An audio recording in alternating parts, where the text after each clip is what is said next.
Cuando estaba en la secundaria, mis amigos y yo teníamos un lugar para juntarnos que no se parecía a ningún otro.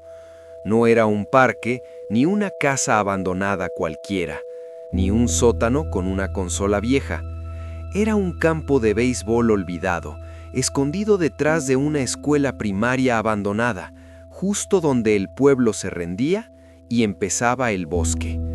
Llegar hasta ahí implicaba caminar varios minutos por un sendero mal marcado, bordeando la escuela, pasando por una reja caída y adentrándose entre los árboles. No había señales, ni luces, ni razón lógica para que alguien estuviera ahí. Y por eso mismo era perfecto. Siempre decíamos que algún día llegaríamos y veríamos excavadoras, camiones, hombres con cascos amarillos reduciendo todo a polvo. Pero ese día nunca llegó. Cuando éramos chicos, creíamos que era porque nuestro pueblo era demasiado pobre para hacer algo así. Y probablemente era verdad. Aunque siendo honestos, tampoco era un lugar atractivo. Estaba lejos de todo, pegado al bosque, en medio de la nada. Igual que el resto del pueblo. Nos gustaba porque nadie más iba. A veces alguien se colaba en la escuela abandonada para hacer grafitis o romper ventanas, y de vez en cuando aparecía la policía, pero nunca, jamás iban al campo de béisbol. Era como si no existiera en los mapas oficiales, un punto ciego, nuestro refugio. Y eso importaba más de lo que parece, porque muchos de mis amigos no tenían hogares a los que quisieran volver rápido. Tim, por ejemplo, vivía con su madre, una mujer que parecía disfrutar llamando a la policía. Si Tim llegaba tarde, si levantaba la voz, si respiraba mal, ella llamaba. Más de una vez lo vimos subirse a un patrullero sin saber siquiera qué había hecho, pero en el campo, ahí no podían tocarnos. Pasábamos noches enteras sentados en las gradas oxidadas, con cervezas baratas, cigarrillos y conversaciones que no llevaban a ningún lado. Hablábamos de música, de chicas, de irnos del pueblo, de cómo algún día todo sería distinto. El tiempo parecía suspendido ahí, como si el mundo real no pudiera alcanzarnos. Yo amaba ese lugar. Todos lo amábamos. Pero incluso antes de que todo pasara, había algo que siempre me incomodaba, algo que no decía en voz alta. Había un poste de luz viejo, justo al lado de las gradas. No debería haber funcionado. La escuela estaba abandonada, el campo no tenía mantenimiento, y sin embargo, esa lámpara seguía encendiéndose cada noche. Emitía una luz naranja apagada, de esas que parecen enfermas, y como era la única luz en kilómetros, nos envolvía por completo. No iluminaba mucho, apenas lo suficiente para vernos las caras y las gradas. Más allá de eso, todo era oscuridad. El bosque rodeaba el campo como una pared negra. Cuando estaba demasiado colocado, me quedaba mirando hacia los árboles. Pensaba en lo fácil que sería para alguien pararse ahí, observarnos, escucharnos, sin que nosotros viéramos nada. Pensaba en ojos entre las ramas, en respiraciones que no eran nuestras. Eso me ponía nervioso, muy nervioso, pero siempre pasaba lo mismo. Alguien hacía un chiste, alguien me hablaba y la idea se diluía, al menos por un rato. A veces me pregunto cuántas veces nos observaron. Nunca lo voy a saber. Al principio del verano, una noche, Johnny y yo quedamos en ir al campo como siempre. Yo salí antes. Cuando llegué, su auto no estaba. Pensé que se había retrasado. Decidí ir igual. Eso no estaba bien visto en el grupo. Aunque nos gustaba creernos duros, caminar solo por el bosque de noche no era parte de nuestro repertorio. Pero a mí me gustaba esa sensación, esa mezcla de miedo y control.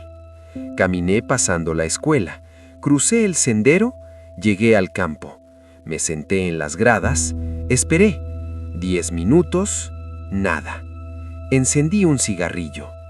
30 minutos más tarde seguía solo. El silencio ya no era cómodo. La adrenalina se había ido. Empecé a sentirme observado. Decidí volver al auto. No caminé, corrí. Le escribí a Johnny. Una vez, 2 veces, no respondió.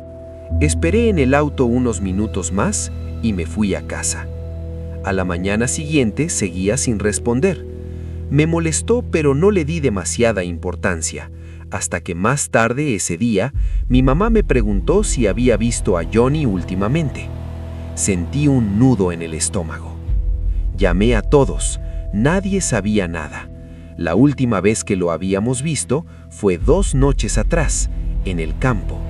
Pasó un día, luego otro, y después todo el pueblo lo sabía. Se organizaron búsquedas, voluntarios, perros, nada. Nunca apareció. Nunca encontraron el cuerpo. Durante semanas me repetí que se había escapado. Johnny siempre hablaba de viajar. Decía que el pueblo lo asfixiaba, pero en el fondo sabía que no era cierto. Él no se habría ido sin decir nada. Al menos habría dejado una nota, probablemente en las gradas, donde nadie más la encontraría. Un mes después, volví al campo. Fui solo. Estaba enojado con todo, con el pueblo, con Johnny, conmigo. No me importaba si algo me atacaba en el bosque. Honestamente, creo que lo habría agradecido.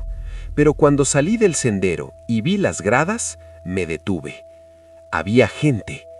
Por un segundo pensé que eran mis amigos. Nunca habíamos visto a nadie más ahí, pero no lo eran. 3 estaban sentados en las gradas, completamente inmóviles. No hablaban, no se movían, parecían estatuas. El cuarto se movía. Bailaba, saltaba, giraba sobre sí mismo, sonreía de una forma exagerada, demasiado feliz. No era alegría normal. Me dio asco, me dio miedo. En ese momento pensé que estaba drogado.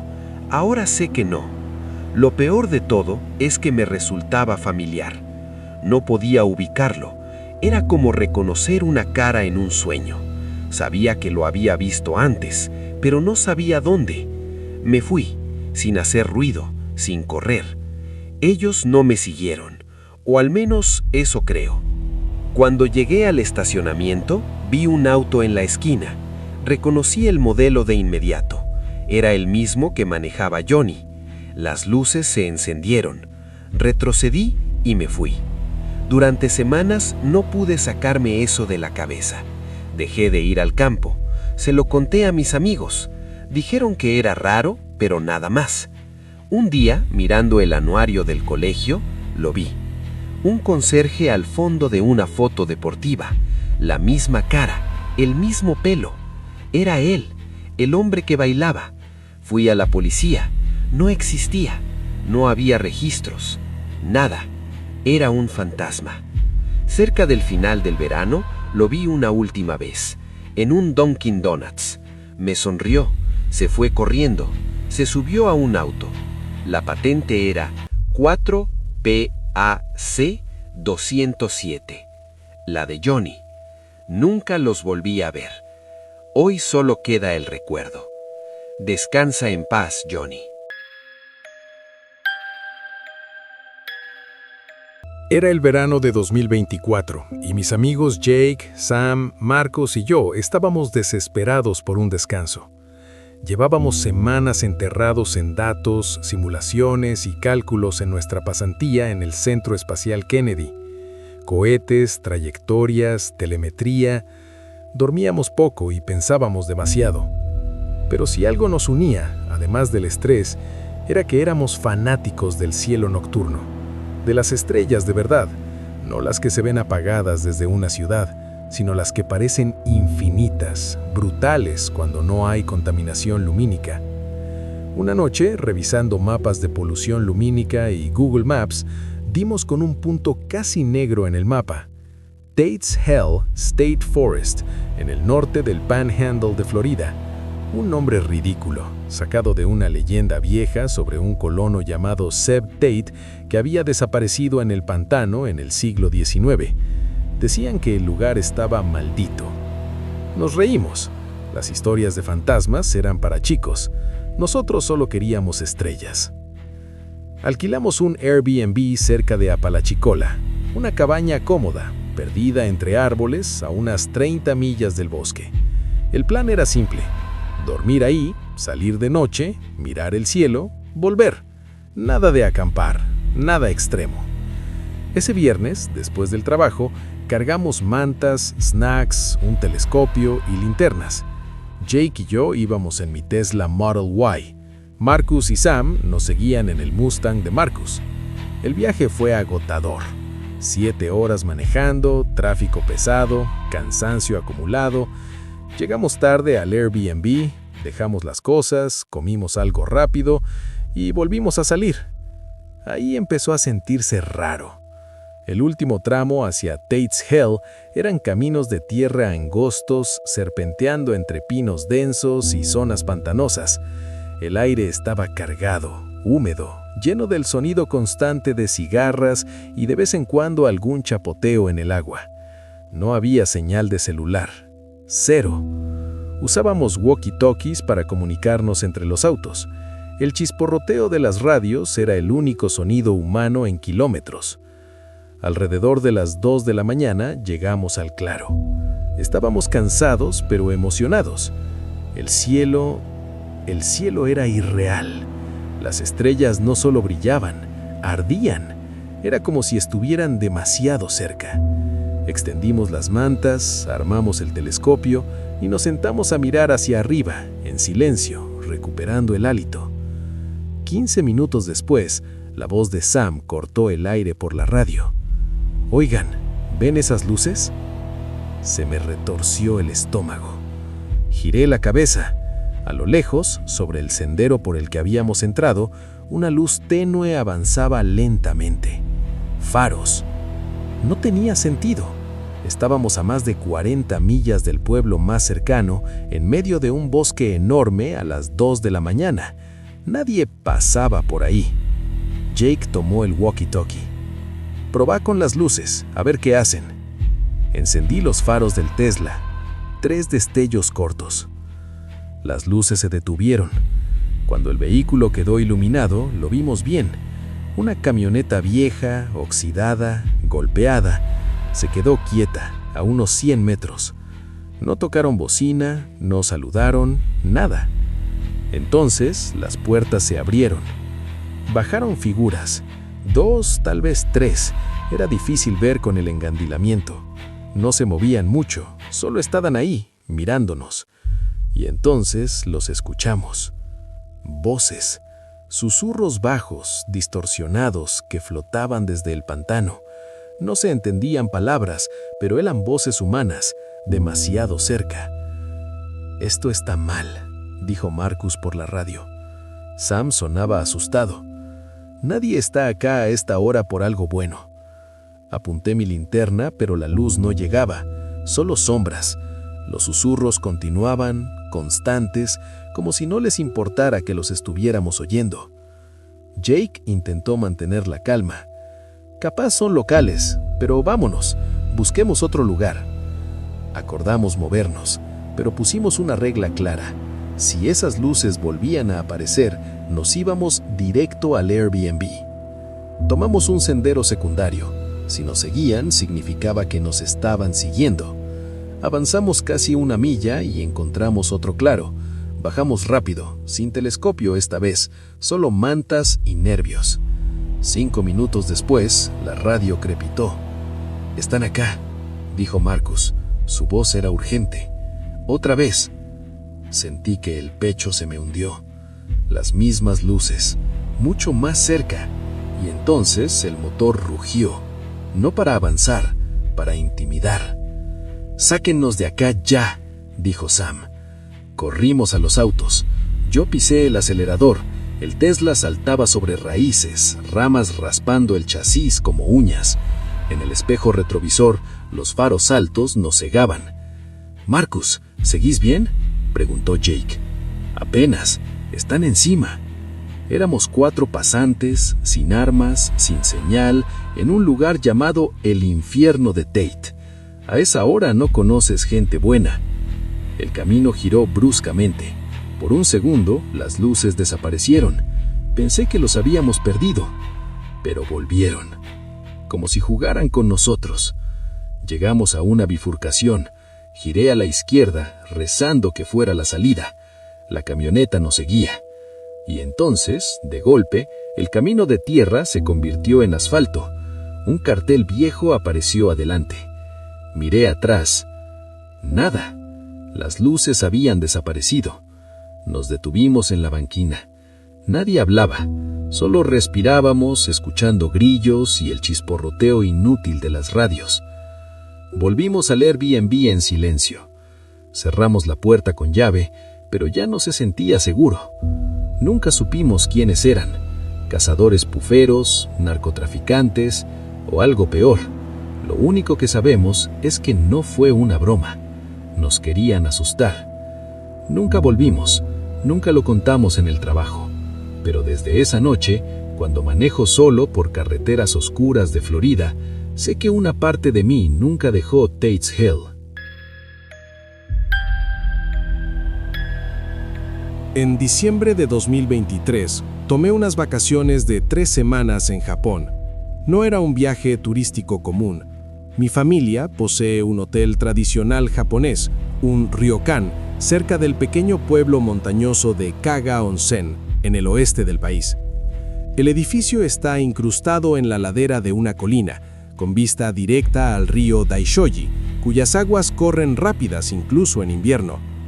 Ese hotel siempre había tenido un peso especial para mí, no solo porque perteneciera a mi familia, sino porque estaba construido sobre un terreno antiguo, muy antiguo. Mi padre me contó, hace años, que durante la construcción los obreros encontraron bloques de piedra tallados y pilares enterrados, restos de algún tipo de santuario, probablemente del siglo IX. El sitio había sido considerado sagrado durante siglos. La última vez que me había hospedado allí fue más de 15 años atrás. Era niño. Volver ahora, como adulto, despertaba algo entre nostalgia y curiosidad. Además, siempre me gustó explorar, y con la historia del santuario rondándome la cabeza, decidí que aprovecharía el viaje para investigar un poco por mi cuenta. Llegué primero a Kanazawa. Desde la estación tomé un auto de alquiler y conduje hacia las montañas. Nevaba con fuerza. El tráfico era lento, casi inexistente. Un trayecto que debía durar 1 hora se extendió a casi 2. Cuando finalmente llegué, ya eran cerca de las 8 de la noche. El hotel estaba completamente vacío. En invierno, esa zona recibe muy pocos turistas, pero no esperaba ninguno. No había personal, no había luces encendidas, solo el sonido del río y el viento entre los árboles. Entré usando una llave que sabía dónde encontrar, tomé una habitación y dormí. Aún así, el silencio era tan profundo que me costó conciliar el sueño.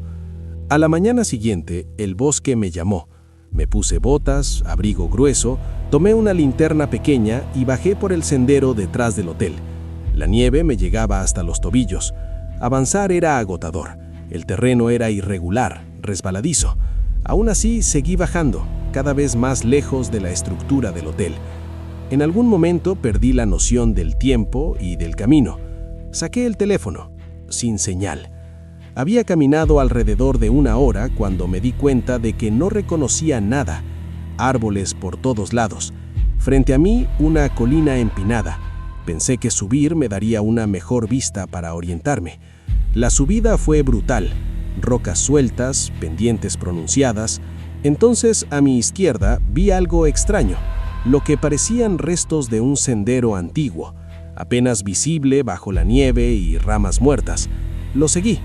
El sendero subía en zigzag y tras un esfuerzo considerable llegué a la cima, pero ahí terminaba. No continuaba, simplemente se desvanecía. Entonces lo vi. Un pequeño hueco en la ladera, oculto por vegetación, a unos 5 metros del final del sendero. Me acerqué y descubrí la entrada a una cueva. El barro había sido arrastrado hacia adentro, pero la abertura era lo suficientemente grande como para pasar. Encendí la linterna y miré. Un pequeño vestíbulo, luego otro pasaje a la izquierda. Al entrar, el olor me golpeó de inmediato. No era humedad, no era tierra, era un olor animal, denso, pesado, como el de una jaula en un zoológico.